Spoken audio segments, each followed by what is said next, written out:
As you can see, we have 3 pods, and mainly we are concerned with eBPFKit, which is a test pod, and bpftrace, which is a tracer pod. I'm inside eBPFKit, and I'm going to run this program named main. Before running this program, I'll make sure if it has a particular object named in queue inside it, just to be sure. Okay, so yes, it has in queue function name. And now I will run this program. So it has started.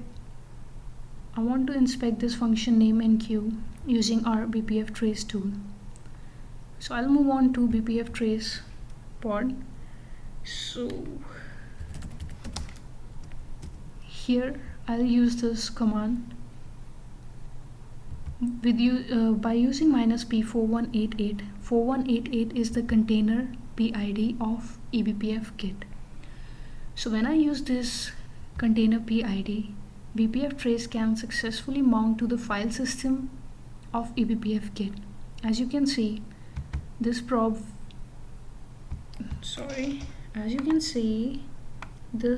is going to this probe is going to inspect a file, a program named main, and its function named enqueue. So finally it has attached its probe, so we are getting the log successfully. Thank you.